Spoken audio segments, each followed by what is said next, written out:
ಒಂದು ಸುಂದರವಾಗಿರುವಂತಹ fantasy world ನಲ್ಲಿ ನಮ್ಮ ಹೀರೋಸ್ಗಳು ತುಂಬಾ ಬೆಲೆ ಬಾಳುವಂತಹ ಖಜಾನೆನ ಲೂಟ್ ಮಾಡೋದಕ್ಕೆ ನೋಡ್ತಾ ಇರ್ತಾರೆ. ಆ ಟ್ರೆಸರ್ ನಲ್ಲಿ ಒಂದು ಅಮೂಲ್ಯವಾದ ವಸ್ತು ಇರುತ್ತೆ. ಅದರಲ್ಲಿ ಸತ್ತೋಗಿರೋರ್ನ ಮತ್ತೆ ಬದುಕಿಸುವಂತ ಶಕ್ತಿ ಇರುತ್ತೆ. ಆ ಟ್ರೆಸರ್ ನ ಅವ್ರುಗಳು ಕದಿಯೋದಕ್ಕೆ ಅಂತ ಹೋದಾಗ ಅವ್ರಗಳಿಗೆ ಏನೆಲ್ಲ ತೊಂದರೆಗಳಾಗ್ತವೆ, ಏನೆಲ್ಲ ಸಮಸ್ಯೆಗಳನ್ನ ಅವರು ಫೇಸ್ ಮಾಡ್ತಾರೆ. ತುಂಬಾ ಬೆಲೆ ಬಾಳುವ ಆ ಖಜಾನೆ ಎಲ್ಲಿದೆ ಅನ್ನೋದನ್ನ ಅವ್ರುಗಳು ಸತ್ತೋಗಿರುವಂತಹ ಮಮ್ಮಿಗಳ ಹತ್ರ ಯಾಕೆ ಕೇಳ್ತಾ ಇದಾರೆ? ಇದಕ್ಕೆಲ್ಲ ನಿಮ್ಗೆ ಉತ್ತರ ಸಿಗ್ಬೇಕು ಅಂದ್ರೆ ಈ ಮೂವಿನ ನನ್ ಜೊತೆ ಕೊನೆ ತನಕ ನೋಡ್ಬೇಕು. ಅಂದಾಗೆ ನಾವಿವಾಗ ನೋಡ್ತಿರುವಂತ ಮೂವಿ ಡೋಂಜನ್ಸ್ ಅಂಡ್ ಡ್ರ್ಯಾಗನ್ಸ್ ಅಂತ.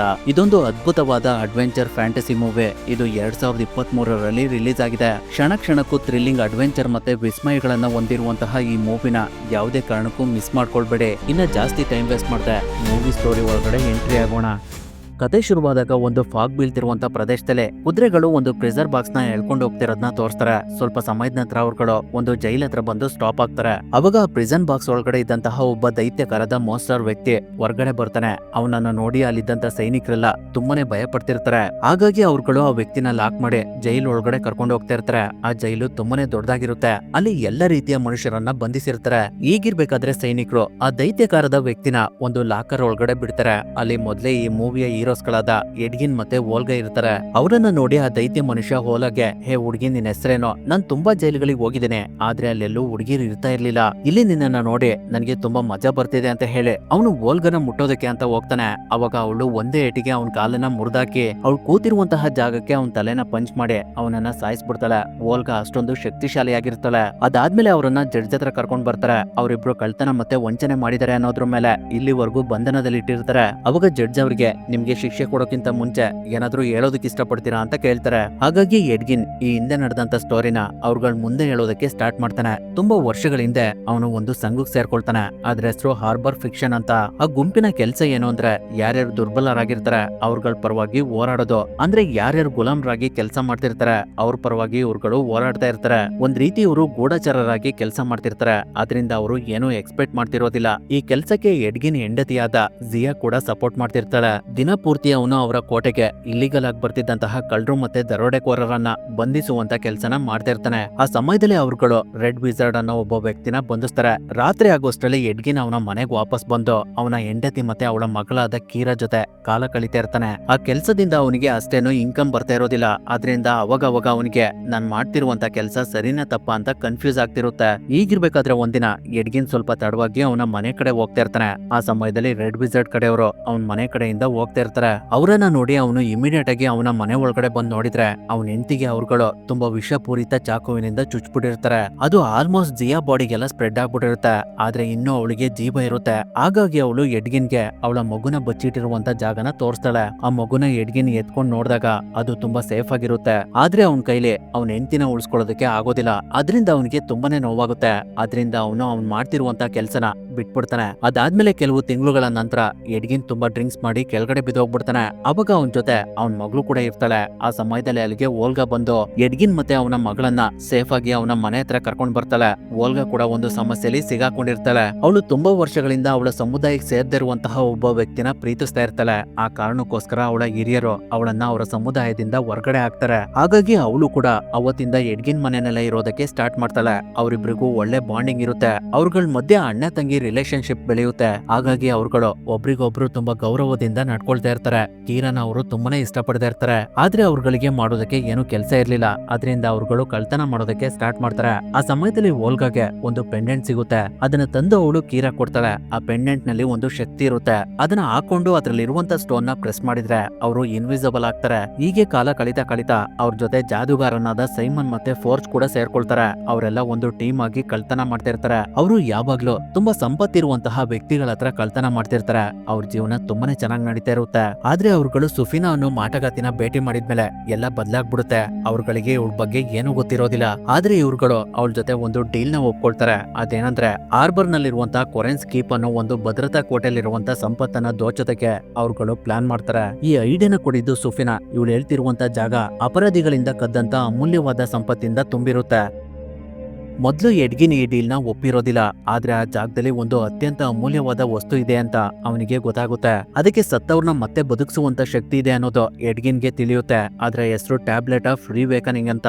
ಅದರಿಂದ ಅವನು ಅವನ ಟೀಮ್ ಜೊತೆ ಆ ಸಂಪತ್ತನ್ನ ಕದಿಯೋದಕ್ಕೆ ಡಿಸೈಡ್ ಮಾಡ್ತಾನೆ. ಈ ಸಲ ಅವನು ಅವನ ಮಗಳನ್ನ ಮನೇಲೆ ಬಿಟ್ಟು ಹೋಗ್ತಾನೆ, ಯಾಕಂದ್ರೆ ಅವ್ರುಗಳು ಹೋಗ್ತಿರುವಂತ ಜಾಗ ತುಂಬಾನೇ ಡೇಂಜರಸ್ ಆಗಿರುತ್ತೆ. ಆದ್ರೂ ಅವ್ರುಗಳು ಹೇಗೋ ಮಾಡಿ ಆ ಜಾಗಕ್ಕೆ ಬಂದು ಖಜಾನೆ ಇರುವಂತಹ ಜಾಗ ಡೋರ್ ನ ಓಪನ್ ಮಾಡಿ ಎಲ್ರು ಒಳಗಡೆ ಹೋಗಿ ಅವ್ರಿಗೆ ಏನ್ ಬೇಕೋ ಅದನ್ನ ತಗೊಳ್ತಾ ಇರ್ತಾರೆ. ಆ ಸಮಯದಲ್ಲಿ ಸೊಫೆನಾ ಅಲ್ಲಿ ತುಂಬಾ ವಿಶೇಷವಾಗಿರುವಂತಹ ಒಂದು ವಸ್ತುನ ತಗೊಳ್ತಾಳೆ. ಅದು ಏನು ಅಂತ ನಮ್ಗೆ ಮುಂದೆ ಗೊತ್ತಾಗುತ್ತೆ. ಹಾಗೆ ಎಡ್ಗಿನ್ ಕೂಡ ಅವನು ಅನ್ಕೊಂಡಾಗೆ ಟ್ಯಾಬ್ಲೆಟ್ ಆಫ್ ದ ರಿವೇಕನಿಂಗ್ ವಸ್ತುನ ತಗೊಳ್ತಾನೆ. ಆದ್ರೆ ಅದಕ್ಕೆ ಒಂದು ಚಿಕ್ಕ ದಾರ ಕನೆಕ್ಟ್ ಆಗಿರುತ್ತೆ. ಅದು ಕಟ್ಟಾದ ಕೂಡಲೇ ಅವ್ರಗಳ ಸುತ್ತ ಬೆಂಕಿ ಎತ್ಕೊಂಡು ಅವ್ರಗಳ ಮೇಲೆ ಅಟ್ಯಾಕ್ ಮಾಡೋದಕ್ಕೆ ಅಲ್ಲಿಗೆ ಕೆಲವು ಸೈನಿಕರುಗಳು ಬರ್ತಾರೆ. ಅವಾಗ ಸೊಫೆನಾ ಅವಳ ಶಕ್ತಿನ ಯೂಸ್ ಮಾಡಿ ಅವ್ರಗಳನ್ನ ಸಾಯಿಸ್ಬಿಡ್ತಾಳೆ. ಆದ್ರೆ ಅಲ್ಲಿ ಇನ್ನೂ ತುಂಬಾ ಜನ ಸೈನಿಕರು ಇರ್ತಾರೆ. ಹಾಗಾಗಿ ಸೊಫೆನಾ ಒಂದು ವೇವ್ ನ ಕ್ರಿಯೇಟ್ ಮಾಡಿ ಅವ್ರಗಳನ್ನೆಲ್ಲ ಲಾಕ್ ಮಾಡ್ಬಿಡ್ತಾಳೆ. ಅವಾಗ ಆ ವೇವ್ ನಲ್ಲಿ ಓಲ್ಗಾ ಮತ್ತೆ ಎಡ್ಗಿನ್ ಕೂಡ ಸಿಗಾಕೋಬಿಡ್ತಾರೆ. ಅದರಿಂದ ಎಡ್ಗಿನ್ ಅವನ್ ಕೈಲಿದ್ದಂತಹ ಟ್ಯಾಬ್ಲೆಟ್ ಆಫ್ ರಿವೇಕನಿಂಗ್ ನ 4G ಕೊಟ್ಟು ನನ್ ಮಗಳನ್ನ ಚೆನ್ನಾಗಿ ನೋಡ್ಕೊ ಅಂತ ಹೇಳ್ತಾನೆ. ಅದರಿಂದನೇ ಅವ್ರಗಳನ್ನ 2 ವರ್ಷಗಳ ಕಾಲ ಬಂಧನದಲ್ಲಿ ಇಟ್ಟಿರ್ತಾರೆ. ಇದನ್ನೆಲ್ಲ ಎಡ್ಗಿನ್ ಜಡ್ಜ್ ಮುಂದೆ ಹೇಳಿ,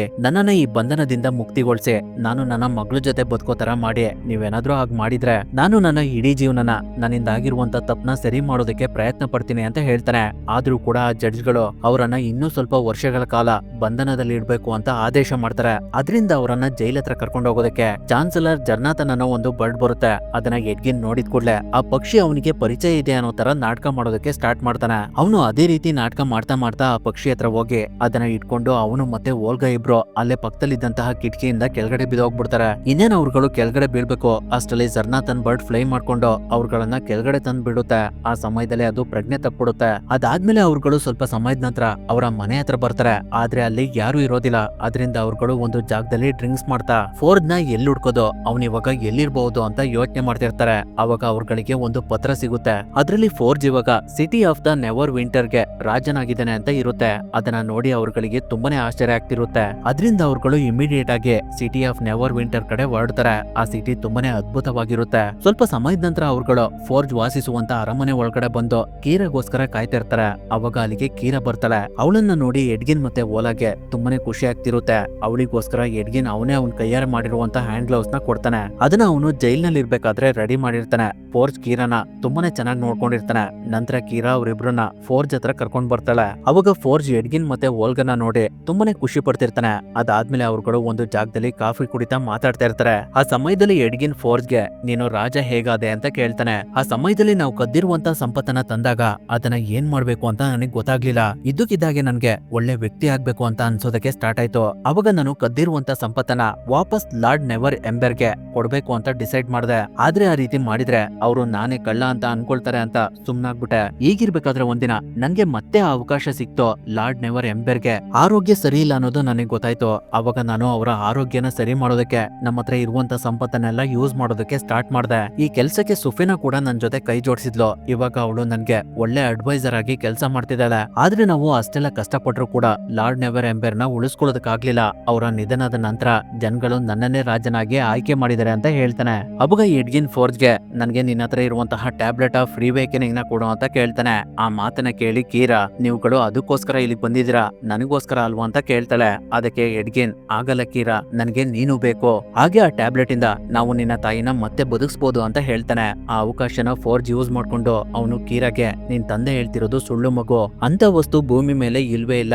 ಇವರಿಬ್ರು ಇಲ್ಲಿಗೆ ಜೈಲಿನಿಂದ ತಪ್ಪಿಸ್ಕೊಂಡು ಓಡ್ ಬಂದಿದ್ದಾರೆ, ಅದಕ್ಕೆ ಸಾಕ್ಷಿ ಇದೆ ಅಂತ ಹೇಳಿ ಅವನು ಕೀರಾಗೆ ಒಂದು ಪತ್ರನ ಕೊಡ್ತಾನೆ. ಅದನ್ನ ನೋಡಿ ಕೀರಾ ತುಂಬಾನೇ ಬೇಜಾರ್ ಮಾಡ್ಕೊಂಡು ಅವಳು ಅವಳ ತಂದೆಗೆ ನೀನು ಇತ್ತೀಚೆಗೆ ತುಂಬಾನೇ ಸುಳ್ಳು ಹೇಳ್ತಿದ್ಯಾ, ಕೊನೆ ಸಲನು ನೀನು ಇದೇ ರೀತಿ ಹೇಳಿದ್ದೆ ಅಂತ ಹೇಳಿ ಅವಳು ಅಲ್ಲಿಂದ ಹೋಗ್ತಾಳೆ. ಫೋರ್ಜ್ ಕೀಯ ಮನಸ್ಸಿನಲ್ಲಿ ಅವಳ ತಂದೆ ಬಗ್ಗೆ ಒಳ್ಳೆ ಭಾವನೆ ಬರ್ದಿರೋ ಹಾಗೆ ಮಾಡಿರ್ತಾನೆ. ಅದ್ರಿಂದನೇ ಅವಳು ಆ ರೀತಿ ಬಿಹೇವ್ ಮಾಡ್ತಿರ್ತಾಳೆ. ಕೀರಾ ಅಲ್ಲಿಂದ ಓದ್ ಕೂಡ್ಲೆ ಫೋರ್ಜ್ ಎಡ್ಗಿನ್ ಮತ್ತೆ ಓಲಾಗೆ ನಿಮ್ಗೆ ಆ ಟ್ಯಾಬ್ಲೆಟ್ ಸಿಗೋದಿಲ್ಲ, ಅಷ್ಟೇ ಅಲ್ಲ ಮತ್ತೆ ಕೀರಾನ ನೋಡೋ ನೆಪ್ತಲೆ ಇಲ್ಲಿಗೆ ಬರ್ಬೇಡಿ ಅಂತ ಹೇಳ್ತಾನೆ. ಅದರಿಂದ ಅವರಿಬ್ರು ತುಂಬಾ ಕೋಪ ಮಾಡ್ಕೊಂಡು ಅವನ ಮೇಲೆ ಅಟ್ಯಾಕ್ ಮಾಡೋದಕ್ಕೆ ಅಂತ ಹೋಗ್ತಾರೆ. ಆದ್ರೆ ಅಷ್ಟರಲ್ಲಿ ಸುಫಿನಾ ಅವರನ್ನ ಬಂಧಿಸ್ಬಿಡ್ತಾಳೆ. ಅವಾಗ ಫೋರ್ಜ್ ಅವ್ರಿಗೆ ನಿಮ್ಮನ್ನ ಈ ಹಿಂದೆ ಸುಫಿನಾ ಬೇಕು ಅಂತಾನೆ ವೇವ್ ಒಳಗಡೆ ಲಾಕ್ ಮಾಡಿದ್ಲು, ಅವಾಗ್ಲಾದ್ರೂ ನಿಮ್ಗೆ ಸುಫಿನಾ ಎಂತ ಜಾದೂಗಾತಿ ಅಂತ ಗೊತ್ತಾಗ್ಲಿಲ್ವಾ ಅಂತ ಕೇಳ್ತಾನೆ. ಅವಾಗ ಅವ್ರಗಳಿಗೆ ಈ ಹಿಂದೆ ಫೋರ್ಜ್ ಮತ್ತೆ ಸುಫಿನಾ ಇಬ್ರು ಪ್ಲಾನ್ ಮಾಡಿ ನಮ್ಮನ್ನ ಜೈಲಿಗೆ ಹೋಗೋ ತರ ಮಾಡಿದ್ದಾರೆ ಅನ್ನೋದು ಅರ್ಥ ಆಗುತ್ತೆ. ಆ ರಾಜ್ಯನ ಅವರು ಅಲ್ಲಿನ ರಾಜ ಮತ್ತೆ ಪ್ರಜೆಗಳಿಗೆ ಮೋಸ ಮಾಡೇ ಪಡ್ಕೊಂಡಿರ್ತಾರೆ. ನಂತರ ಸುಫಿನಾ ಸೈನಿಕರಿಗೆ ಇವರಿಬ್ರನ್ನ ಸಾಯಿಸ್ಬಿಡಿ ಅಂತ ಹೇಳ್ತಾಳೆ. ಹಾಗಾಗಿ ಆ ಸೈನಿಕರು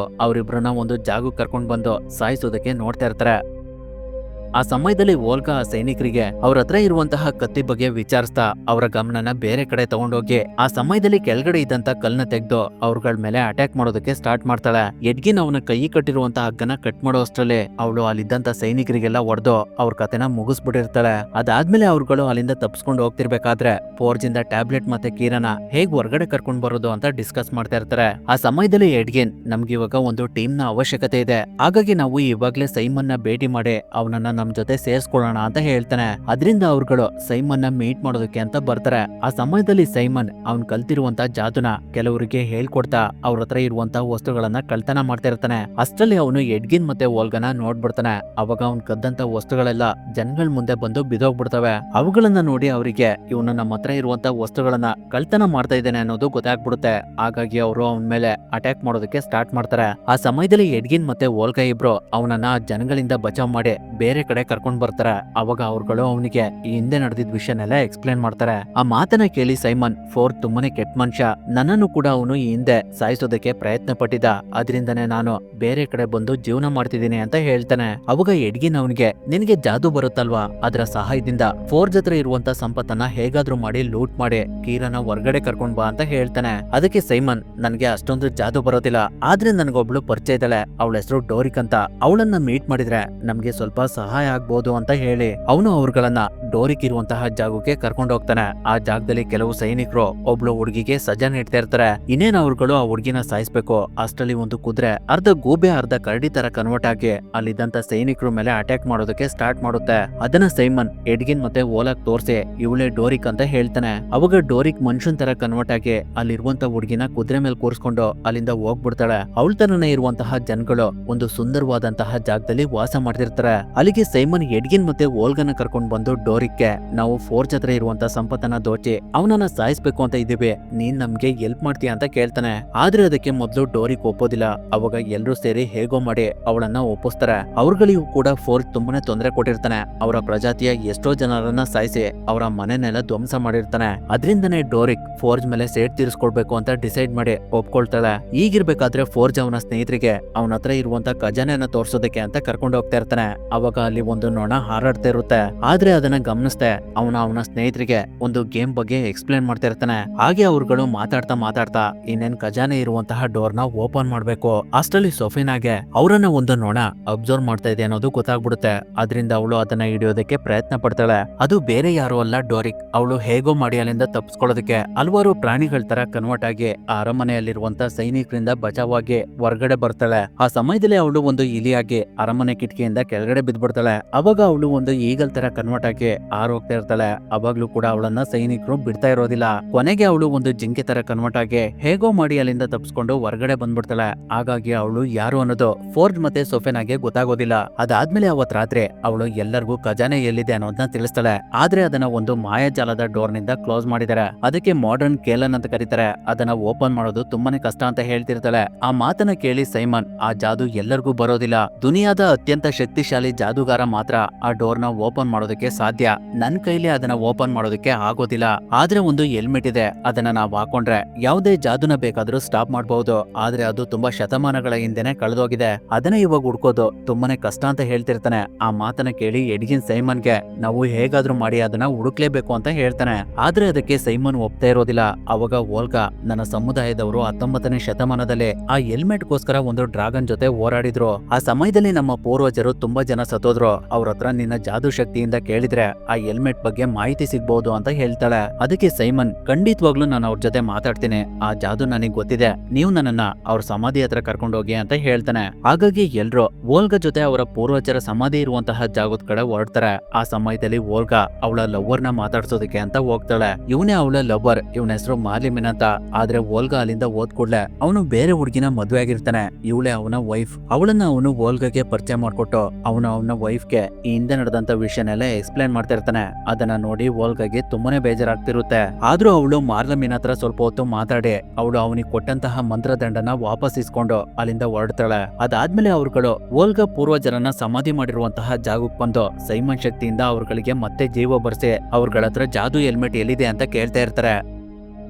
ಆದ್ರೆ ಆ ಹೆಲ್ಮೆಟ್ ಯಾರ ಹತ್ರ ಇರುತ್ತೋ ಅವ್ರುಗಳು ಒಬ್ಬೊಬ್ರಾಗಿ ಆ ಯುದ್ಧದಲ್ಲಿ ಸತ್ತಿರ್ತಾರೆ. ಹಾಗಾಗಿ ಅವ್ರುಗಳು ಒಬ್ಬೊಬ್ರ ಹತ್ರನು ಆ ಹೆಲ್ಮೆಟ್ ಬಗ್ಗೆ ಕೇಳ್ತಾ ಇರ್ತಾರೆ. ಅವಾಗ ಕೊನೆಯದಾಗಿ ಒಬ್ರು ಆ ಹೆಲ್ಮೆಟ್ ನ ನಾನು ಸೇಫ್ ಮಾಡ್ತಿರ್ಬೇಕಾದ್ರೆ ನನ್ನ ಹತ್ರ ಒಬ್ಬ ಬಂದ. ಅವನ ಕಣ್ಗಳು ಒಳಿತಾ ಇದ್ದು ನೋಡೋದಕ್ಕೆ ತುಂಬಾ ಒಳ್ಳೆ ವ್ಯಕ್ತಿ ತರ ಕಾಣಿಸ್ತಾ ಇದ್ದ.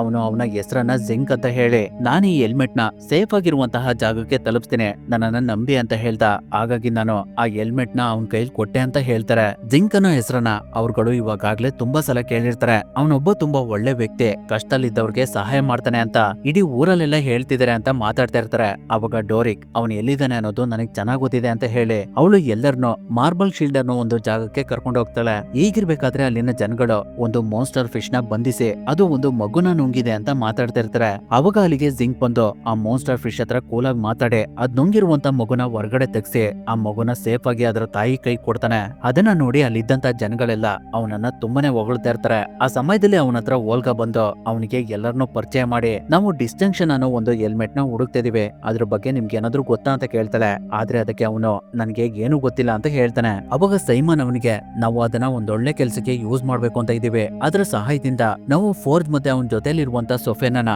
ನಾಶ ಮಾಡ್ಬೇಕು ಅಂತ ಇದೀವಿ ಅಂತ ಹೇಳ್ತಾನೆ. ಅವಾಗ ಜಿಂಕ್ ಅವ್ರ ಹತ್ರ ಆ ಹೆಲ್ಮೆಟ್ ನ ಯಾವುದೇ ಕೆಟ್ಟ ಕೆಲ್ಸಗಳಿಗೆ ಯೂಸ್ ಮಾಡಬಾರ್ದು ಅಂತ ಭಾಷೆ ತಗೊಂಡು ಅವರನ್ನ ಡಿಸ್ಟಿಂಕ್ಷನ್ ಹೆಲ್ಮೆಟ್ ಇರುವಂತಹ ಜಾಗಕ್ಕೆ ಕರ್ಕೊಂಡು ಹೋಗ್ತಾನೆ. ಆ ಜಾಗ ಭೂಮಿಯ ಕೆಳಭಾಗದಲ್ಲಿರುತ್ತೆ. ಅಲ್ಲಿ ಕೆಲವು ಕ್ರಿಯೇಚರ್ ಗಳು ಕೂಡ ಇರ್ತವೆ, ಆದ್ರೆ ಅವುಗಳಿಗೆ ಕಣ್ಣಿರೋದಿಲ್ಲ, ನೋಡೋದಕ್ಕೆ ಬ್ರೈನ್ ತರ ಕಾಣಿಸ್ತಾ ಇರ್ತವೆ. ಅವುಗಳನ್ನ ನೋಡಿ ಜಿಂಕ್ ಎಲ್ಲರಿಗೂ ಯಾವುದೇ ಕಾರಣಕ್ಕೂ ಶಬ್ದ ಮಾಡ್ಬಿಡಿ, ಈ ಜೀವಿಗಳು ತುಂಬಾನೇ ಡೇಂಜರಸ್ ಅಂತ ಹೇಳ್ತಾನೆ. ಅದರಿಂದ ಎಲ್ಲರೂ ಸೈಲೆಂಟ್ ಆಗ್ಬಿಡ್ತಾರೆ. ಹಾಗಾಗಿ ಆ ಜೀವಿಗಳಿಗೆ ಅವ್ರುಗಳು ಅಲ್ಲಿರೋದು ಗೊತ್ತಾಗೋದಿಲ್ಲ, ಅವು ಅಲ್ಲಿಂದ ಬೇರೆ ಕಡೆ ಹೋಗ್ತವೆ. ನಂತರ ಜಿಂಕ್ ಎಲ್ಲರನ್ನೂ ಒಂದು ಬ್ರಿಡ್ಜ್ ಹತ್ರ ಕರ್ಕೊಂಡ್ ಬಂದು ನಾವು ಹುಡುಕ್ತಿರುವಂತ ಹೆಲ್ಮೆಟ್ ಈ ಕಂದಕದ ಇನ್ನೊಂದು ಭಾಗದಲ್ಲಿದೆ, ಈ ಸೇತುವೆನ ಒಂದು ಜಾಲದಿಂದ ರೆಡಿ ಮಾಡಿದ್ದಾರೆ ಅಂತ ಹೇಳಿ ಅದನ್ನ ಹೇಗ್ ದಾಟ್ಬೇಕು ಅನ್ನೋದನ್ನ ಎಕ್ಸ್ಪ್ಲೇನ್ ಮಾಡ್ತಾ ಇರ್ತಾನೆ. ಆ ಸಮಯದಲ್ಲಿ ಸೈಮನ್ ಮಿಸ್ ಆಗಿ ಆ ಸೇತುವೆಯ ತುದಿ ಭಾಗಕ್ಕೆ ಕಾಲಿ ಇಟ್ಬಿಡ್ತಾನೆ. ಅದರಿಂದ ಸೇತುವೆ ಕೊಲಾಪ್ಸ್ ಆಗ್ಬಿಡುತ್ತೆ. ಅದರಿಂದ ಎಲ್ರು ಸೈಮನ್ಗೆ ಬೈತಾ ಇರ್ತಾರೆ. ಅವಾಗ ಓಲ್ಗಾ ಚಿಂತೆ ಮಾಡ್ಬಿಡೆ, ನನ್ನ ಬ್ಯಾಗ್ ನಲ್ಲಿ ಒಂದು ಹಗ್ಗ ಇದೆ, ಅದರ ಸಹಾಯದಿಂದ ನಾವು ಈ ಪ್ರಪಾತನ ದಾಟಬಹುದು ಅಂತ ಹೇಳಿ ಅವಳ ಬ್ಯಾಗ್ ನಲ್ಲಿ ಇದ್ದಂತಹ ಹಗ್ಗನ ತೆಗಿತಾ ಇರ್ತಾಳೆ. ಆ ಸಮಯದಲ್ಲಿ ಸೈಮನ್ ಓಲ್ಗಾ ಹತ್ರ ಇದ್ದಂತಹ ಮಂತ್ರದಂಡನ ನೋಡ್ತಾನೆ. ಅವಳು ಅದನ್ನ ವಾಲ್ಕಿಂಗ್ ಸ್ಟಿಕ್ ಅಂತ ಅನ್ಕೊಂಡಿರ್ತಾಳೆ. ಆದ್ರೆ ಅದು ಒಂದು ಮಂತ್ರದಂಡ ಅನ್ನೋದು ಸೈಮನ್ಗೆ ಗೊತ್ತಿರುತ್ತೆ. ಅದರಿಂದ ಅವನು ಅದನ್ನ ಮಂತ್ರದಂಡ ತರ ಕನ್ವರ್ಟ್ ಮಾಡಿ ಅದರ ಸಹಾಯದಿಂದ 2 ಪೋರ್ಟಲ್ ನ ಓಪನ್ ಮಾಡಿ ನಾವಿವಾಗ ಈ ಪ್ರಪಾತನ ತುಂಬಾ ಸುಲಭವಾಗಿ ದಾಟಬಹುದು ಅಂತ ಹೇಳಿ ಅವನು ಅದ್ರೊಳಗಡೆ ಹೋಗ್ತಾನೆ. ಅವನನ್ನ ನೋಡಿ ಎಲ್ರು ಆ ಪೋರ್ಟಲ್ ನ ಸಹಾಯದಿಂದ ತುಂಬಾ ಈಸಿಯಾಗಿ ಆ ಪ್ರಪಾತನ ದಾಟ್ತಾರೆ. ನಂತರ ಅವ್ರುಗಳು ಒಂದು ಜಾಗಕ್ಕೆ ಜಿಂಕ್ ಹತ್ರ ಇದ್ದಂತ ಕ್ರಿಸ್ಟಲ್ ಸ್ಟೋನ್ ಇಡ್ತಾರೆ. ಅವಾಗ ಅವ್ನು ಬಚ್ಚಿಟ್ಟಿರುವಂತ ಹೆಲ್ಮೆಟ್ ಹೊರಗಡೆ ಬರುತ್ತೆ. ಅದನ್ನ ಅವನು ತೆಗೆದು ಇದನ್ನ ನಾನು ನಿಮ್ ಮೇಲೆ ಭರವಸೆ ಇಟ್ಟು ಕೊಡ್ತಾ ಇದ್ದೀನಿ, ಇದನ್ನ ಕೇವಲ ಒಳ್ಳೆ ಕೆಲಸಗಳಿಗೆ ಯೂಸ್ ಮಾಡ್ಬೇಕು ಅಂತ ಹೇಳಿ ಆ ಹೆಲ್ಮೆಟ್ ನ ಜಿಂಕ್ ಎಡ್ಗಿನ್ ಕೈಗೆ ಕೊಡ್ತಾನೆ. ಆದ್ರೆ ಅವ್ರುಗಳು ಅಲ್ಲಿಂದ ವಾಪಸ್ ಬರೋ ಅಷ್ಟರಲ್ಲಿ ರೆಡ್ ವಿಜರ್ಡ್ ಕಡೆಯವರು ಅಲ್ಲಿಗೆ ಬಂದು ನಿಮ್ಮ ಹತ್ರ ಇರುವಂತ ಹೆಲ್ಮೆಟ್ ನ ನಮಗ್ ಕೊಡಿ ಅಂತ ಕೇಳ್ತಾರೆ. ಅವ್ರಿಗೆ ಡಾರ್ಲಸ್ ಅಂತಾನೂ ಕರೀತಾರೆ. ಅದರಿಂದ ಜಿಂಕ್ ಮತ್ತೆ ಅವರ ಮಧ್ಯೆ ದೊಡ್ಡ ಫೈಟ್ ನಡೆಯುತ್ತೆ. ಆದ್ರೆ ಅವ್ರುಗಳನ್ನ ಜಿಂಕ್ ಎಷ್ಟೇ ಸಲ ಸಾಯಿಸಿದ್ರು ಕೂಡ ಅವ್ರುಗಳು ಮತ್ತೆ ಮತ್ತೆ ಜೀವಂತವಾಗ್ತಾ ಇರ್ತಾರೆ. ಅದರಿಂದ ಎಲ್ರು ಅವ್ರುಗಳಿಂದ ತಪ್ಸ್ಕೊಳ್ಳೋದಕ್ಕೆ ಅಂತ ಅಲ್ಲಿಂದ ಓಡೋಗ್ತಾ ಇರ್ತಾರೆ. ಅವಾಗ ಒಂದು ಗುಹೆಯಿಂದ ಒಂದು ದೈತ್ಯಕಾರದ ಡ್ರಾಗನ್ ಹೊರಗಡೆ ಬರುತ್ತೆ. ಅದಕ್ಕೆ ಮನುಷ್ಯರು ಅಂದ್ರೆ ತುಂಬಾನೇ ಇಷ್ಟ. ಅದರಿಂದ ಅದು ಅಲ್ಲಿದ್ದವ್ರನ್ನ ತಿನ್ನೋದಕ್ ನೋಡ್ತಾ ಇರುತ್ತೆ. ಅದು ತುಂಬಾನೇ ಫ್ಯಾಟಿ ಆಗಿರೋದ್ರಿಂದ ಅದಕ್ಕೆ ಸರಿಯಾಗಿ ನಡೆಯೋದಕ್ ಆಗ್ತಾ ಇರೋದಿಲ್ಲ. ಹಾಗಾಗಿ ತೆವಳ್ಕೊಂಡೆ ಅದು ಎಲ್ಲರ ಮೇಲೂ ಅಟ್ಯಾಕ್ ಮಾಡ್ತಿರುತ್ತೆ. ಆ ಸಮಯದಲ್ಲಿ ಅದು ರೆಡ್ ವಿಜರ್ಡ್ ಕಡೆ ಅವ್ರನ್ನೆಲ್ಲ ತಿಂದಾಕಿ ಎಡ್ಗಿನ್ ಕಡೆ ಅವ್ರ ಮೇಲೆ ಅಟ್ಯಾಕ್ ಮಾಡೋದಕ್ಕೆ ನೋಡ್ತಿರುತ್ತೆ. ಎಲ್ರು ಅದರಿಂದ ಬಚಾವಾಗ್ತಿರ್ಬೇಕಾದ್ರೆ ಜಿಂಕ್ ತುಂಬಾ ಧೈರ್ಯ ಮಾಡಿ ಅದರ ಬ್ರೈನ್ ಗೆ ಕತ್ತಿಯಿಂದ ಚುಚ್ಚಿ ಎಲ್ಲರನ್ನೂ ಅಲ್ಲಿಂದ ಬೇರೆ ಕಡೆ ಕರ್ಕೊಂಡು ಹೋಗ್ತಾ ಇರ್ತಾನೆ. ಆದ್ರೆ ಆ ಡ್ರಾಗನ್ ಇನ್ನೂ ಸತ್ತಿರೋದಿಲ್ಲ, ಅದು ಮತ್ತೆ ಅವ್ರ ಮೇಲೆ ಅಟ್ಯಾಕ್ ಮಾಡೋದಕ್ಕೆ ಅಂತ ಬರುತ್ತೆ. ಆ ಸಮಯದಲ್ಲಿ ಅವ್ರುಗಳು ಒಂದು ಕೇವ್ ಒಳಗಡೆ ಹೋಗಿ ಲಾಕ್ ಆಗ್ಬಿಡ್ತಾರೆ. ಆ ಡ್ರಾಗನ್ ಅವ್ರುಗಳಿರುವಂತಹ ಕೇವ್ ನ ಡ್ಯಾಮೇಜ್ ಮಾಡ್ತಿರೋದ್ರಿಂದ ಅದ್ರೊಳಗಡೆ ನೀರ್ ಬರೋದಕ್ಕೆ ಸ್ಟಾರ್ಟ್ ಆಗ್ಬಿಡುತ್ತೆ. ಅವಾಗ ಅವ್ರುಗಳು ಒಂದು ಪ್ಲಾನ್ ಮಾಡಿ ಡ್ರಾಗನ್ ಗೆ ಕೋಪ ಬರೋ ತರ ಮಾಡ್ತಾರೆ. ಅದರಿಂದ ಅದು ಅದ್ರೊಳಗಡೆ ಇರುವಂತ ಪ್ಲಾಸ್ಮಾ ಎನರ್ಜಿನ ಹೊರಗಡೆ ಬಿಡೋದಕ್ಕೆ ನೋಡ್ತಿರುತ್ತೆ. ಆ ಸಮಯದಲ್ಲಿ ಸೈಮನ್ ಅವನ ಜಾದು ಶಕ್ತಿಯಿಂದ ಮೊದ್ಲೇ ಅಲ್ಲಿಗೆ ಬೆಂಕಿ ಹಚ್ಬಿಡ್ತಾನೆ. ಅದು ಡ್ರಾಗನ್ ಪ್ಲಾಸ್ಮಾ ಎನರ್ಜಿ ಜೊತೆ ಸೇರ್ಕೊಂಡು ಬ್ಲಾಸ್ಟ್ ಆಗ್ಬಿಡುತ್ತೆ. ಆ ಟೈಮ್ ನಲ್ಲಿ ಎಲ್ರು ನೀರೊಳಗಡೆ ಇದ್ದಿದ್ರಿಂದ ಯಾರಿಗೂ ಏನೂ ಆಗೋದಿಲ್ಲ. ಅವಾಗ ಆ ಜಾಗ ಓಪನ್ ಆಗ್ಬಿಡುತ್ತೆ. ಅದರಿಂದ ಎಲ್ರು ಆ ಜಾಗದಿಂದ ಹೊರಗಡೆ ಬರ್ತಾರೆ. ನಂತರ ಜಿಂಕ್ ಆ ಹೆಲ್ಮೆಟ್ ನ ಎಡ್ಗಿನಿಗೆ ಒಪ್ಸಿ ಅವನು ಅಲ್ಲಿಂದ ಹೋಗ್ತಾನೆ. ಅದಾದ್ಮೇಲೆ ಸೈಮನ್ ಅವ್ರ ಹತ್ರ ಇರುವಂತ ಹೆಲ್ಮೆಟ್ ಹೇಗ್ ಕೆಲಸ ಮಾಡುತ್ತೆ ಅಂತ ತಿಳ್ಕೊಳ್ಳೋದಕ್ಕೆ ಅದನ್ನ ಹಾಕೊಳ್ತಾನೆ. ಅವಾಗ ಅವನ ಸುತ್ತ ಇರುವಂತ ವಸ್ತುಗಳೆಲ್ಲ ತುಂಬಾ ಸ್ಲೋ ಆಗಿ ಮೂವ್ ಆಗ್ತಾ ಇರ್ತವೆ. ಆ ಸಮಯದಲ್ಲಿ ಅಲ್ಲಿಗೆ ಸೈಮನ್ ನ ಪೂರ್ವಜರಾದ ಒಮಾರಿ ಬರ್ತಾರೆ. ಅವರು ಸೈಮನ್ಗೆ ನಿನ್ಗೆ ಈ ಹೆಲ್ಮೆಟ್ ನ ಹಾಕೊಳ್ಳೋದಕ್ಕೆ ಯೋಗ್ಯತೆ ಇದೆಯಾ ಅಂತ ಕೇಳ್ತಾರೆ. ಅದಕ್ಕೆ ಸೈಮನ್ ಹೌದು, ನಾನೊಬ್ಬ ಒಳ್ಳೆ ಜಾದುಗಾರ ಅಂತ ಹೇಳ್ತಾನೆ. ಅವಾಗ ಅವರು ನಿನ್ನ ಹತ್ರ ಇರುವಂತ ಜಾದು ಶಕ್ತಿ ತುಂಬಾನೇ ಕಮ್ಮಿ ಇದೆ, ಅದರಿಂದ ನಿನ್ಗೆ ಈ ಹೆಲ್ಮೆಟ್ ನ ಹಾಕೊಳ್ಳೋದಕ್ಕೆ ಯೋಗ್ಯತೆ ಇಲ್ಲ ಅಂತ ಹೇಳಿ ಅವರು ಅವರ ಮಂತ್ರದಂಡದಿಂದ ಹೊಡಿತಾರೆ. ಅದರಿಂದ ಅವನು ಕೆಳಗಡೆ ಬಿದ್ದೋಗ್ತಾನೆ. ನಂತರ ಅವನು ನಡೆದಿದ್ದ ವಿಷಯನೆಲ್ಲ ಎಡ್ಗಿನ್ ಹತ್ರ ಹೇಳ್ತಾನೆ. ಅದಕ್ಕೆ ಅವನು ಮತ್ತೆ ಟ್ರೈ ಮಾಡು, ನಿಮ್ಮ ಪೂರ್ವಜರನ್ನ ಒಪ್ಸು ಅಂತ ಹೇಳ್ತಾನೆ. ಹಾಗಾಗಿ ಸೈಮನ್ ಮತ್ತೆ ಮತ್ತೆ ಆ ಹೆಲ್ಮೆಟ್ ನ ಹಾಕೊಂಡು ಅವನ ಪೂರ್ವಜರ ಮನವೊಲಿಸೋದಕ್ಕೆ ಟ್ರೈ ಮಾಡ್ತಾ ಇರ್ತಾನೆ. ಆದ್ರೆ ಅವನು ಎಷ್ಟೇ ಟ್ರೈ ಮಾಡಿದ್ರು ಕೂಡ ಅವರು ಒಪ್ತಾ ಇರೋದಿಲ್ಲ. ಅದರಿಂದ ಅವನು ಎಡ್ಗಿನ್ಗೆ ನನ್ನಿಂದ ಈ ಕೆಲಸ ಆಗೋದಿಲ್ಲ ಅಂತ ಹೇಳ್ತಿರ್ತಾನೆ. ಅವನ್ ಮಾತನ್ನ ಕೇಳಿ ಎಲ್ರು ನಮ್ ಕೈಯಿಂದ ಈ ಕೆಲಸ ಆಗೋದಿಲ್ಲ, ಹಾಗಾಗಿ ನಾವು ವಾಪಸ್ ನಮ್ ಮನೆ ಕಡೆ ಹೋಗೋಣ ಅಂತ ಹೇಳ್ತಿರ್ತಾರೆ. ಆದ್ರೆ ಅದಕ್ಕೆ ಎಡ್ಗಿನ್ ಒಪ್ಪೋದಿಲ್ಲ. ನಾನು ನನ್ನ ಮಗಳನ್ನ ಅಲ್ಲಿಂದ ಹೊರಗಡೆ ಕರ್ಕೊಂಡ್ ಬರ್ಲೇಬೇಕು, ನೀವೆಲ್ಲ ಬೇಕಾದ್ರೂ ಹೋಗಿ, ನಾನು ಇಲ್ಲೇ ಕೂತ್ಕೊಂಡು ಬೇರೆ ಏನಾದ್ರೂ ಯೋಚನೆ ಮಾಡ್ತೀನಿ ಅಂತ ಹೇಳ್ತಿರ್ತಾನೆ. ಅವಾಗ ಎಲ್ರು ಅವನಿಗೆ ನಾವು ಕೂಡ ನಿನ್ಗೆ ಸಹಾಯ ಮಾಡ್ತೀವಿ ಅಂತ ಒಪ್ಕೊಳ್ತಾರೆ. ಆ ಸಮಯದಲ್ಲಿ ಓಲ್ಗಾ ಒಂದು ಐಡಿಯಾ ಹೇಳ್ತಾಳೆ. ಅದೇನಂದ್ರೆ ನಮ್ಮ ಹತ್ರ ಇರುವಂತಹ ಮಂತ್ರದಂಡದ ಸಹಾಯದಿಂದ ನಾವು ಫೋರ್ಜ್ ಹತ್ರ ಇರುವಂತಹ ಖಜಾನೆ ಒಳಗಡೆ ಹೋಗೋಣ ಅಂತ ಹೇಳ್ತಾಳೆ. ಆದ್ರೆ ಅಲ್ಲಿಗೆ ಪೋರ್ಟಲ್ ನ ಓಪನ್ ಮಾಡ್ಬೇಕು ಅಂದ್ರೆ ಅವ್ರುಗಳು ಆ ಖಜಾನೆ ಇರುವಂತಹ ಜಾಗಕ್ಕೆ ಹೋಗ್ಬೇಕಾಗಿರುತ್ತೆ. ಅದು ತುಂಬಾನೇ ಕಷ್ಟ ಅಂತ ಹೇಳಿ ಅವರು ಇನ್ನೊಂದು ಪ್ಲಾನ್ ಮಾಡ್ತಾರೆ. ಅದೇನಂದ್ರೆ ಫೋರ್ಜ್ ನ ಸೈನಿಕರು ಬೇರೆ ಬೇರೆ ಕಡೆಯಿಂದ ಸಂಪತ್ತನ್ನ ಲೂಟ್ ಮಾಡ್ಕೊಂಡು ಅದನ್ನ ಅವನ ಅರಮನೆ ಒಳಗಡೆ ತಗೊಂಡು ಹೋಗ್ತಾ ಇರ್ತಾರೆ. ನಾವು ಒಂದು ಪೋರ್ಟಲ್ ಇರುವಂತಹ ಬೆಲೆ ಬಾಳುವ ಫೋಟೋನ ಅವರ ಖಜಾನೆ ಒಳಗಡೆ ಇಟ್ಬಿಡೋಣ. ಅದನ್ನ ಅವರು ನೇರವಾಗಿ ಫೋರ್ಜ್ ಅರಮನೆ ಒಳಗಡೆ ಇರುವಂತಹ ಖಜಾನೆ ಒಳಗಡೆ ತಗೊಂಡೋಗ್ತಾರೆ. ನಂತರ ನಾವು ಅದರ ಸಹಾಯದಿಂದ ತುಂಬಾ ಸುಲಭವಾಗಿ ಆ ಖಜಾನೆ ಒಳಗಡೆ ಹೋಗಬಹುದು ಅಂತ ಪ್ಲಾನ್ ಮಾಡಿ ಒಂದು ಫೋಟೋನ ಪರ್ಚೇಸ್ ಮಾಡಿ ಅದಕ್ಕೆ ಒಂದು ಪೋರ್ಟಲ್ ನ ಕ್ರಿಯೇಟ್ ಮಾಡಿ ಅದನ್ನ ಫೋರ್ಸ್ ಸೈನಿಕರು ಸಂಪತ್ತನ್ನ ತಗೊಂಡೋಗ್ತಿರುವಂತಹ ರಥಕ್ಕೆ ಅಂಟಿಸ್ತಾರೆ. ನಂತರ ಅದರ ಸಹಾಯದಿಂದ ಡೋರಿಕ್ ಆ ರಥದೊಳಗಡೆ ಬಂದು ಪೋರ್ಟಲ್ ಇರುವಂತಹ ಫೋಟೋನ ತೆಗೆದು ಅದು ಯಾರಿಗೂ ಗೊತ್ತಾಗದೇ ಇರೋ ಹಾಗೆ ಅದಕ್ಕೆ ಮತ್ತೆ ಚಿತ್ರನ ಅಂಟಿಸಿ ಅವಳು ಒಂದು ನೊಣ ತರ ಕನ್ವರ್ಟ್ ಆಗಿ ಅಲ್ಲಿಂದ ಹೊರಗಡೆ ಬರ್ತಾಳೆ. ಈಗಿರ್ಬೇಕಾದ್ರೆ ಅದೇ ಸಮಯಕ್ಕೆ ಫೋರ್ಜ್ ಒಂದು ಗೇಮ್ ನ ಅರೇಂಜ್ ಮಾಡಿರ್ತಾನೆ. ಅದರಲ್ಲಿ ಕೆಲವು ಗುಂಪುಗಳಿರ್ತವೆ. ಒಂದೊಂದು ಗುಂಪಿನಲ್ಲೂ 5 ಜನ ಆಟಗಾರರು ಇರ್ತಾರೆ. ಕೊನೆಗುಳ್ದವ್ರಿಗೆ ಒಂದೊಳ್ಳೆ ಬಹುಮಾನನ ಅವನು ಅನೌನ್ಸ್ಮೆಂಟ್ ಮಾಡಿರ್ತಾನೆ. ಅದೇ ಟೈಮಿಗೆ ಸರಿಯಾಗಿ ಅವನ ಸೈನಿಕರು ಪೋರ್ಟಲ್ ಇರುವಂತ ಫೋಟೋನ ಖಜಾನೆ ಒಳಗಡೆ ತಂದಿರ್ತಾರೆ. ಆದ್ರೆ ಅದು ಕೆಳಗಡೆ ಬಿದ್ಬಿಡುತ್ತೆ. ಅದರಿಂದ ಎಡ್ಗಿನ್ ಟೀಮ್ಗೆ ಅದ್ರೊಳಗಡೆ ಹೋಗೋದಕ್ಕೆ ಆಗೋದಿಲ್ಲ. ಹಾಗಾಗಿ ಅವ್ರು ಮಾಡಿದ ಪ್ಲಾನ್ ಎಲ್ಲ ವೇಸ್ಟ್ ಆಗ್ಬಿಡುತ್ತೆ. ಅವಾಗ ಅವ್ರಿಗೆ ಬೇರೆ ವಿಧಿ ಇಲ್ದೆ ಸೈಮನ್ಗೆ ಮತ್ತೆ ಹೆಲ್ಮೆಟ್ ನ ಹಾಕೊಂಡು ಇನ್ನೊಂದ್ಸಲ ಟ್ರೈ ಮಾಡು ಅಂತ ಹೇಳ್ತಿರ್ತಾರೆ. ಅದಕ್ಕೆ ಸೈಮನ್ ಕೂಡ ಒಪ್ಕೊಳ್ತಾನೆ. ನಂತರ ಅವ್ರುಗಳು ಸೈನಿಕರನ್ನ ಯಾಮಾರಿಸಿ ಅರಮನೆ ಒಳಗಡೆ ಹೋಗೋದಕ್ಕೆ ನೋಡ್ತಾರೆ. ಆದ್ರೆ ಅದು ಅವ್ರಗಳಿಗೆ ಗೊತ್ತಾಗ್ಬಿಡುತ್ತೆ. ಹಾಗಾಗಿ ಅವ್ರುಗಳು ಅವರನ್ನ ಬಂಧಿಸೋದಕ್ಕೆ ಟ್ರೈ ಮಾಡ್ತಿರ್ತಾರೆ. ಅದರಿಂದ ಎಲ್ರು ಒಂದೊಂದ್ ಕಡೆ ಸ್ಪ್ರೆಡ್ ಆಗ್ಬಿಡ್ತಾರೆ. ಆ ಸಮಯದಲ್ಲಿ ಓಲ್ಗಾ ಆ ಸೈನಿಕರ ಜೊತೆ ಫೈಟ್ ಮಾಡೋದಕ್ಕೆ ಸ್ಟಾರ್ಟ್ ಮಾಡ್ತಾಳೆ. ಎಡ್ಗಿನ್ ಅವನ ಮಗಳನ್ನ ಹುಡ್ಕೊಂಡು ಹೋಗ್ತಾ ಇರ್ತಾನೆ. ಇನ್ನೊಂದ್ ಕಡೆ ಸೈಮನ್ ಖಜಾನೆ ಇರುವಂತಹ ಜಾಗಕ್ಕೆ ಬಂದು ಅದನ್ನ ಓಪನ್ ಮಾಡೋದಕ್ಕೆ ಹೆಲ್ಮೆಟ್ ನ ಹಾಕೊಳ್ತಾನೆ. ಅವಾಗ ಮತ್ತೆ ಅವನ ಪೂರ್ವಜರು ಬಂದು ಈ ಹಿಂದೆ ಹೇಳಿದ ಮಾತುಗಳನ್ನೇ ಹೇಳ್ತಿರ್ತಾರೆ. ಅದರಿಂದ ಅವನಿಗೆ ಕೋಪ ಬಂದು ಅವನು ಅವ್ರಿಗೆ ಒಂದೇ ಹೊಡೆದ್ಬಿಡ್ತಾನೆ. ಅವಾಗ ಅವರು ಸೈಮನ್ ತರನೇ ಕನ್ವರ್ಟ್ ಆಗ್ಬಿಡ್ತಾರೆ. ಆ ಸಮಯದಲ್ಲಿ ಅವನು ಹಾಕೊಂಡಿರುವಂತಹ ಹೆಲ್ಮೆಟ್ಗೆ ಶಕ್ತಿ ಬಂದ್ಬಿಡುತ್ತೆ. ಹಾಗಾಗಿ ಅವನು ಅಲ್ಲಿದ್ದಂತ ಸೈನಿಕರಿಗೆಲ್ಲ ಹೊಡೆದು ಖಜಾನೆ ಇರುವಂತಹ ಡೋರ್ ನ ಓಪನ್ ಮಾಡ್ತಾನೆ. ಆದ್ರೆ ಅಲ್ಲಿ ಏನು ಇರೋದಿಲ್ಲ. ಅಷ್ಟರಲ್ಲಿ ಡೋರಿಗೆ ಹೇಗೋ ಮಾಡಿ ಪೋರ್ಟಲ್ ನ ಸಹಾಯದಿಂದ ನಿಜವಾದ ಖಜಾನೆ ಇರುವಂತಹ ಜಾಗಕ್ಕೆ ಬಂದ್ಬಿಡ್ತಾಳೆ. ಆದ್ರೆ ಅವಳು ಅಲ್ಲಿರುವಂತಹ ಸಂಪತ್ತನ್ನ ಸೈನಿಕರು ಎಲ್ಲಿಗೆ ಸಾಗಿಸ್ತಾ ಇದಾರೆ ಅಂತ ನೋಡ್ತಿರ್ಬೇಕಾದ್ರೆ ಒಬ್ಬ ಸೈನಿಕ ಅವಳ ಹಿಂದೆ ಬಂದು ಪ್ರಜ್ಞೆ ತಪ್ಪೋ ಹಾಗೆ ಹೊಡೆದ್ಬಿಡ್ತಾನೆ. ಆ ಸಮಯದಲ್ಲಿ ಈ ಕಡೆ ಸೈಮನ್ ಮತ್ತೆ ಓಲ್ಗಾ ಹತ್ರ ಕೆಲವು ಟೆಂಡಿಕಲ್ಸ್ ಗಳು ಬಂದು ಅವರನ್ನ ಬಂಧಿಸ್ಬಿಡ್ತವೆ. ಇನ್ನೊಂದ್ ಕಡೆ ಎಡ್ಗಿನ್ ಅವನ ಮಗಳ ಹತ್ರ ಬಂದು ಅವಳಿಗೆ ಈ ಹಿಂದೆ ಏನೆಲ್ಲ ಆಯ್ತು ಅನ್ನೋದನ್ನ ಎಕ್ಸ್ಪ್ಲೇನ್ ಮಾಡ್ತಾ ಇರ್ತಾನೆ. ಆದ್ರೆ ಅಲ್ಲಿ ಕೀರಾ ಇರೋದಿಲ್ಲ. ಅವಳ ತರನೇ ವೇಷ ಹಾಕೊಂಡು ಸೊಫಿನಾ ಇರ್ತಾಳೆ. ಅವಳು ಇಮಿಡಿಯೇಟ್ ಆಗಿ ಟೆಂಡಿಕಲ್ಸ್ ಗಳಿಂದ ಅವನನ್ನ ಬಂಧಿಸ್ಬಿಡ್ತಾಳೆ. ಅವಾಗ ಅಲ್ಲಿಗೆ ಫೋರ್ಜ್ ಬಂದು ಎಡ್ಗಿನ್ ನೀನು ಇಲ್ಲಿಗೆ ಬಂದೇ ಬರ್ತೀಯ ಅಂತ ನನ್ಗೆ ಮೊದ್ಲೇ ಗೊತ್ತಿತ್ತು. ನಿನ್ ಸಾವು ನನ್ನಿಂದನೇ ಆಗ್ಬೇಕು ಅಂದ್ರೆ ನಾನ್ ಏನು ಮಾಡೋದಕ್ ಆಗೋದಿಲ್ಲ ಅಂತ ಹೇಳಿ ಅವನು ಸೊಫೆನಾಗೆ ಇವನನ್ನ ಮುಗಿಸ್ಬಿಡು ಅಂತ ಹೇಳಿ ಅಲ್ಲಿಂದ ಹೋಗ್ತಾ ಇರ್ತಾನೆ. ಅವಾಗ ಎಡ್ಗಿನ್ ಅವನಿಗೆ ನೀನು ನನ್ನನ್ನ ಸಾಯಿಸೋದಾದ್ರೆ ನೀನ್ ರೆಡಿ ಮಾಡಿರುವಂತ ಗೇಮ್ ಒಳಗಡೆ ಬಿಡು, ನಾನ್ ಸತ್ರೆ ಅಲ್ಲೇ ಸಾಯ್ತೀನಿ ಅಂತ ಹೇಳ್ತಾನೆ. ಆ ಮಾತನ್ನ ಕೇಳಿ ಸೊಫೆನಾ ಇವನು ಮತ್ತೆ ಇವನ ಟೀಮ್ ನ ಆ ಗೇಮ್ ಒಳಗಡೆ ಬಿಡೆ, ಇವರು ನನ್ನ ಜನಗಳಿಗೆ ತುಂಬಾನೇ ತೊಂದರೆ ಕೊಟ್ಟಿದ್ದಾರೆ, ಇವರ ಸಾವು ತುಂಬಾ ಸುಲಭವಾಗಿರ್ಬಾರ್ದು ಅಂತ ಹೇಳ್ತಾಳೆ. ಹಾಗಾಗಿ ಅವರನ್ನು ಕೂಡ ಅವ್ರುಗಳು ಐಸ್ ಅಂಡ್ ಗೇಮ್ಸ್ ಒಳಗಡೆ ಬಿಡ್ತಾರೆ. ಅವ್ರಗಳ ಜಾದು ವರ್ಕ್ ಆಗದಿರೋ ಹಾಗೆ ಡೋರಿಕ್ ಮತ್ತೆ ಸೈಮನ್ ಕೈಗೆ ಒಂದು ಬಳೆನ ಹಾಕಿರ್ತಾರೆ. ಅವ್ರಗಳ ಜೊತೆ ಇನ್ನೂ 2 ಟೀಮ್ ಇರುತ್ತೆ. ಆ ಸಮಯದಲ್ಲಿ ಆ ಗೇಮ್ ಅಲ್ಲಿ ಒಂದು ಮೇಸ್ ತರ ಕನ್ವರ್ಟ್ ಆಗುತ್ತೆ. ಅವಾಗ ಅವ್ರಗಳ ಮೇಲೆ ಅಟ್ಯಾಕ್ ಮಾಡೋದಕ್ಕೆ ಒಂದು ಬ್ಲಾಕ್ ಚೀತಾ ಬರುತ್ತೆ. ಅದಕ್ಕೆ ಡಿಸ್ಪ್ಲೇಸರ್ ಬೀಸ್ಟ್ ಅಂತ ಕರೀತಾರೆ. ಅದು ಒಂದ್ ಕಡೆಯಿಂದ ಒಬ್ಬೊಬ್ರನ್ನಾಗೆ ಮುಗಿಸ್ತಾ ಇರುತ್ತೆ. ಅದರಲ್ಲಿ ಒಂದು ಶಕ್ತಿ ಇರುತ್ತೆ. ಅದೇನಂದ್ರೆ ಅದರಲ್ಲಿರುವಂತ ಟೆಂಡಿಕಲ್ಸ್ ನಿಂದ ಅದ್ರ ತರನೇ ಇರುವಂತ ಓಲಾಗ್ರಾಮ್ ನ ಬಿಟ್ಟು ಹಿಂದೆಯಿಂದ ಬಂದು ಅಟ್ಯಾಕ್ ಮಾಡ್ತಿರುತ್ತೆ. ಆ ಸಮಯದಲ್ಲಿ ಡೋರಿಕ್ ನ ಕೈ ಒಂದು ಜಾಗದಲ್ಲಿ ಸಿಗಾಕೊಬಿಡುತ್ತೆ. ಅದನ್ನ ಅವಳು ವಾಪಸ್ ಎಳ್ದಾಗ ಅವಳ ಕೈಲಿದ್ದಂತಹ ಬಳೆ ಹೋಗ್ಬಿಡುತ್ತೆ. ಅದರಿಂದ ಇವಾಗ ಅವಳ ಜಾದು ಶಕ್ತಿ ವರ್ಕ್ ಆಗ್ತಿರುತ್ತೆ. ಹಾಗಾಗಿ ಅವಳು ಒಂದು ಪ್ಲಾನ್ ಮಾಡಿ ಎಲ್ರು ಅವಳು ಅವಳ ಕೈ ಸಿಗಾಕೊಂಡಿರುವಂತಹ ಜಾಗ ಕರ್ಕೊಂಡ್ ಬಂದು ಇದ್ರೊಳಗಡೆ ಎಲ್ರು ಹೋಗಿ ಇದರಿಂದ ನಿಮ್ಮನ್ನ ನಾನ್ ಹೊರಗಡೆ ಕರ್ಕೊಂಡ್ ಬರ್ತೀನಿ ಅಂತ ಹೇಳ್ತಾಳೆ. ಹಾಗಾಗಿ ಎಲ್ರು ಅದ್ರೊಳಗಡೆ ಹೋಗ್ತಾರೆ. ಅವಾಗ ಡೋರಿಕ್ ಒಂದು ಸ್ನೇಕ್ ತರ ಕನ್ವರ್ಟ್ ಆಗಿ ಅದರಿಂದ ಹೊರಗಡೆ ಬಂದು ಅವಳು ಎಲ್ಲರನ್ನೂ ಹೊರಗಡೆ ಕರ್ಕೋತಾಳೆ. ನಂತರ ಡೋರಿಕ್ ಅವ್ರಗಳನ್ನ ಅವಾಗ್ಲೇ ಸೈನಿಕರು ಸಂಪತ್ತನ್ನ ಸಾಗಿಸ್ತಾ ಇದ್ರಲ್ಲ ಅಲ್ಲಿ ಕರ್ಕೊಂಡ್ ಬರ್ತಾಳೆ. ಅದೇ ಸಮಯಕ್ಕೆ ಅಲ್ಲಿಗೆ ಫೋರ್ಜ್ ಕೀರನ್ನು ಕೂಡ ಕರ್ಕೊಂಡ್ ಬರ್ತಾನೆ. ಅವಾಗ ಎಡ್ಗಿನ್ ಕೀರಾಗೆ ಟ್ಯಾಬ್ಲೆಟ್ ಆಫ್ ರೀವೇಕನಿಂಗ್ ನ ತೋರಿಸಿ ಇದಕ್ಕೋಸ್ಕರನೇ ನಾವು ಇಷ್ಟೆಲ್ಲ ಕಷ್ಟಪಡ್ತಿರೋದು ಅಂತ ಹೇಳಿ ಅವಳಿಗೆ ಎಲ್ಲನೂ ಎಕ್ಸ್ಪ್ಲೇನ್ ಮಾಡ್ತಾನೆ. ಅದನ್ನ ನೋಡಿ ಫೋರ್ಜ್ ಕೀರಾಗೆ ಕತ್ತಿನ ಹಿಡ್ದು ನೀವೆಲ್ಲ ನಿಮ್ಮ ಕತ್ತಿಗಳನ್ನ ಕೆಳಗಡೆ ಇಡಿ, ಇಲ್ಲಾಂದ್ರೆ ಇವಳನ್ನ ಸಾಯಿಸ್ಬಿಡ್ತೀನಿ ಅಂತ ಹೇಳ್ತಿರ್ತಾನೆ. ಅವಾಗ ಕೀರಾಗೆ ಫೋರ್ಜ್ ಎಂತವನು ಅಂತ ಗೊತ್ತಾಗುತ್ತೆ. ಅದರಿಂದ ಅವಳು ಅವನ ಕೈಯಿಂದ ತಪ್ಪಿಸ್ಕೊಂಡು ತಪ್ಪಿಸ್ಕೊಂಡು ಎಡ್ಜ್ ಹತ್ರ ಹೋಗ್ತಾಳೆ. ಆ ಸಮಯದಲ್ಲಿ ಸೈಮನ್ ಅವನ ಜಾದು ಶಕ್ತಿನ ಯೂಸ್ ಮಾಡಿ ಖಜಾನೆ ಇರುವಂತಹ ಬೋಟ್ ನ ಮುಂದೆ ತಗೊಂಡು ಹೋಗ್ತಾ ಇರ್ತಾನೆ. ಅದರ ಫೋರ್ಸ್ ಕೊಚ್ಕೊಂಡು ಹೋಗ್ಬಿಡ್ತಾನೆ. ಈಗಿರ್ಬೇಕಾದ್ರೆ ಸೊಫಿನಾ ಅವಾಗ್ಲೇ ತಂದಂತ ವಸ್ತುವಿನಿಂದ ಅವರ ಪೂರ್ವಜರ ಶಕ್ತಿನ ಕೆಳಗಡೆ ತರಿಸಿ ನೆವರ್ ವಿಂಟರ್ ನ ಕಬ್ಜಾ ಮಾಡೋದಕ್ಕೆ ನೋಡ್ತಿರ್ತಾಳೆ. ಅದು ಎಡ್ಗಿನ್ ಟೀಮ್ಗೆ ಗೊತ್ತಾಗ್ಬಿಡುತ್ತೆ. ಅದರಿಂದ ಅವರು ಮತ್ತೆ ವಾಪಸ್ ನೆವರ್ ವಿಂಟರ್ ಕಡೆ ಹೋಗ್ತಿರ್ತಾರೆ. ಈ ಕಡೆ ಸೊಫಿನಾ ಅವಳ ಶಕ್ತಿಯಿಂದ ಅಲ್ಲಿದ್ದಂತ ಜನಗಳನ್ನೆಲ್ಲ ಡಾರ್ಜಲ್ ಗಳಾಗಿ ಕನ್ವರ್ಟ್ ಮಾಡ್ತಿರ್ತಾಳೆ. ಅದನ್ನ ನೋಡಿ ಸೈಮನ್ ಖಜಾನೆ ಇರುವಂತಹ ಬೋಟ್ಗೆ ಪೋರ್ಟಲ್ ನ ಓಪನ್ ಮಾಡಿ ಆ ಖಜಾನೆ ನೆವರ್ ವಿಂಟರ್ ಸಿಟಿ ಒಳಗಡೆ ಬೀಳೋ ತರ ಮಾಡ್ತಾನೆ. ಅದರಿಂದ ಅದನ್ನ ತಗೊಳ್ಳೋದಕ್ಕೆ ಗೇಮ್ ಹಾಲ್ ನಲ್ಲಿರುವಂತಹ ಜನಗಳೆಲ್ಲ ಸಿಟಿ ಒಳಗಡೆ ಬಂದ್ಬಿಡ್ತಾರೆ. ಆ ಸಮಯದಲ್ಲಿ ಎಡ್ಗಿನ್ ಕೀರಾಗೆ ನೀನು ಪೆಂಡೆಂಟ್ ನ ಸಹಾಯದಿಂದ ಅನ್ವಿಸಿಬಲ್ ಆಗಿ ಒಂದು ಕೆಲಸನ ಮಾಡುವಂತ ಹೇಳಿ